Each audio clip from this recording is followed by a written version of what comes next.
ಓಂ ಗುರುಭ್ಯೋ ನಮಃ. ಗುರು ಶ್ರೀ ರಾಘವೇಂದ್ರ ಸ್ವಾಮಿ ನಮಃ. ಸಮಸ್ತ ಕನ್ನಡ ನಾಡಿನ ಜನತೆಗೆ ನಾನು ನಿಮ್ಮ ಪಂಡಿತ್ ಸಾಯಿ ಸ್ವರೂಪ್ ದೀಕ್ಷಿತ್ ಮಾಡುತ್ತಿರುವ ನಮಸ್ಕಾರಗಳು. ಇವತ್ತಿನ ಈ ಒಂದು ವಿಡಿಯೋದಲ್ಲಿ ಜುಲೈ ತಿಂಗಳ ಕುಂಭರಾಶಿಯ ಮಾಸ ಭವಿಷ್ಯ ಹೇಗಿದೆ ಅಂತ ನಾವು ನೋಡೋಣ ಬನ್ನಿ.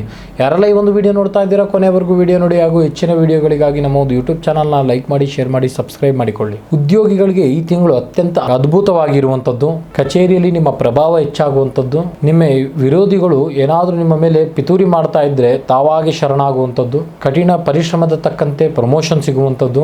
ಆರ್ಥಿಕವಾಗಿ ಜುಲೈ ತಿಂಗಳು ಪ್ರಗತಿ ತರುವಂಥ ಸಾಧ್ಯತೆಗಳಿದೆ. 5ನೇ ಮನೆಯಲ್ಲಿ ಒಂದು ಗುರುವಿನ ಶುಭ ಸ್ಥಾನ ಇರೋದ್ರಿಂದ ಆದಾಯದ ಮೂಲಗಳು ಸಹ ಹೆಚ್ಚುವಂಥದ್ದಿದೆ. ಧನಸ್ಥಾನದಲ್ಲಿ ಶನಿ ಇದ್ದರೂ ಸಹ ಉಳಿತಾಯ ಮಾಡಲು ಕಷ್ಟ ಆಗುವಂಥದ್ದು. ಇನ್ನು ವ್ಯಾಪಾರಸ್ಥರಿಗೆ ಜುಲೈ ತಿಂಗಳು ಹೊಸ ಒಪ್ಪಂದಗಳು ತಂದುಕೊಡುವಂಥದ್ದಿದೆ. ಮಾರುಕಟ್ಟೆಯಲ್ಲಿ ನಿಮ್ಮ ಸ್ಪರ್ಧಿಗಿಂತ ನೀವು ಮುಂಚೆನೆಯಲ್ಲೇ ಇರ್ತೀರಿ. ಕೋರ್ಟು ಕಚೇರಿ ವಿಚಾರದಲ್ಲಿ ನಿಮಗೆ ಜಯ ಸಿಗುವಂಥದ್ದಿದೆ. ವ್ಯಾಪಾರ ವಿಸ್ತರಣೆಗೆ ಹಣ ಹೂಡಿಕೆ ಮಾಡಲು ಇದೊಂದು ಒಳ್ಳೆಯ ಸೂಕ್ತ ಸಮಯ.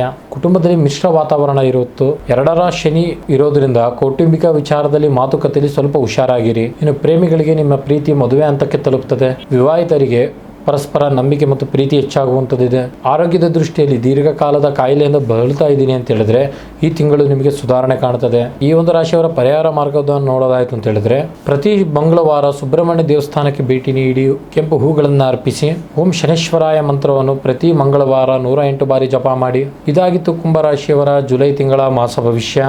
ನಿಮ್ದು ಕೂಡ ಕುಂಭರಾಶಿ ಆಗಿದ್ದರೆ ಓಂ ಶನೇಶ್ವರಾಯ ನಮ ಎಂದು ಕಮೆಂಟ್ ಬಾಕ್ಸ್ನಲ್ಲಿ ಕಮೆಂಟ್ ಮಾಡಿ. ಹೆಚ್ಚಿನ ಜನರಿಗೆ ವಿಡಿಯೋ ಶೇರ್ ಮಾಡಿ. ಹಾಗೂ ನಿಮ್ಮ ಜೀವನದ ಯಾವುದೇ ಗುಪ್ತ ಘೋರ ಕಠಿಣ ಸಮಸ್ಯೆ ಇದ್ದರೂ ಕೆಳಗೆ ಕಾಣುತ್ತಿರುವ ನಮ್ಮ ನಂಬರ್ಗೆ ಸಂಪರ್ಕಿಸಿ. ಸಾಧ್ಯವಾದಲ್ಲಿ ನೇರವಾಗಿ ಬಂದು ಭೇಟಿ ಮಾಡಿ. ಧನ್ಯವಾದಗಳು.